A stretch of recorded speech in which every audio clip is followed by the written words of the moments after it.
From the Lantern Radio Studios, I'm Ellen Worthington, and this is Lantern News. In the studio today, our station manager is sleeping. She's been doing that a lot since we recovered her from the far side of the wasteland, with occasional periods of consciousness during which she speaks in an unknown language and keeps pointing at the coffee maker, whispering, Yugg-Zathoth. So it's clear the dust from the dark dimensions hasn't completely left her brain yet. Our studio was invaded by hundreds of screaming moths this week. We have no idea how they got in, but it made broadcasting, and indeed thinking, quite difficult. Much effort was expended to humanely remove them, as other than the blood-curdling screams, they didn't seem to have any ill intentions toward the studio staff, though the station manager did seem comforted by their screams.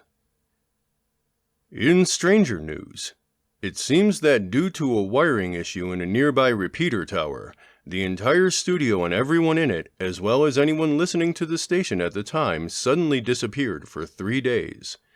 The operator of the tower ensures us that the problem has been corrected. We apologize for any inconvenience the disruption in service caused. A quick station note. We are still looking for writers and actors to fill out our ranks so that we can continue to bring you all the classic entertainment you've come to expect from Lantern Radio.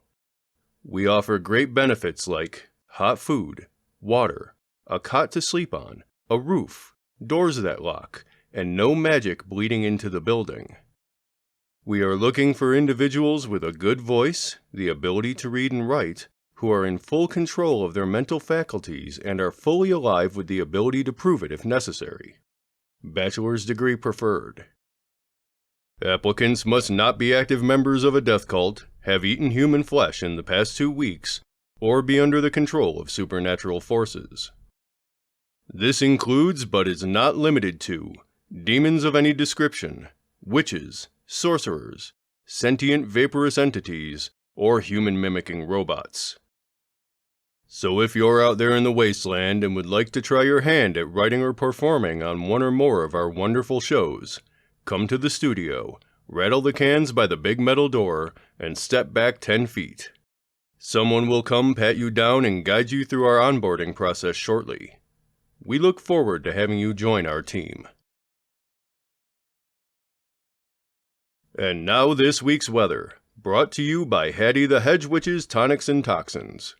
Feeling ill, lonely, possessed? Want those who wronged you to suffer? Visit Hattie the Hedge Witch at the crossroads just outside of town. The week will start out pleasant, with highs in the low 70s and clear skies. Be prepared for the possibility of high-altitude electrical storms mid-week that could cause unplanned transdimensional travel. As we approach the weekend, there's a high risk of locust swarms and damaging hellfire winds coming from the mountains. And now the news from the wasteland. First, an update on the explosion near the river we first reported on last week. Mumbly Dave reports that the explosion came from a secret underground lab.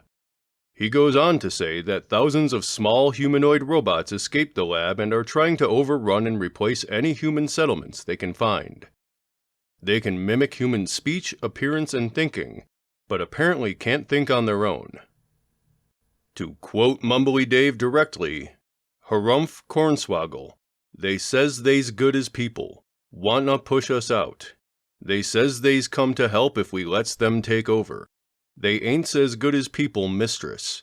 Can't think if we's don't feed 'em. Words without meaning, make 'em draw hands. Listeners, I can wholeheartedly say that this radio station will not give in to the robots. We will always be at least 80% human and 100% biological. A traveler arrived at the studio yesterday. He was dressed all in gray. He said that he was headed into the mountains on a quest and asked if anyone wanted to join him. We, of course, declined, as our work being the only news source is far too important to abandon. He seemed disappointed, but went on his way without incident. He was later seen on the wilderness trail speaking in hushed tones with Hattie the Hedge Witch, a tall blonde stranger, and several rough-looking men before leading the group into the forest minus Hattie, who stayed behind. The severed head of Urgel the Large, former leader of the northeastern settlement, broke its silence today on the events that led to his beheading. In reference to the scandal in which he was caught selling his own citizens to a necromancer, he said, "I didn't do it. I don't care if everyone saw me do it, or that I admitted to it, or that the necromancer told you all it was me, or if the undead he created from the people I sold him to told you I did it. I don't care if I just admitted it again. This is a witch hunt and a miscarriage of justice. I'm innocent." More on this story as it develops. Darius the Flesh Gorger reported that his cannibalistic rogue gang's first ever swap meet was an amazing success. He says, quote, "Everyone had a great time. We have food for weeks. We're definitely going to do it again just as soon as everyone forgets." I'm Alan Worryton, and that's the news this week. Thank you for joining us. And remember, that thing howling in the night is not a dog. It is not a wolf. It is not of this world. Stay safe out there, survivors.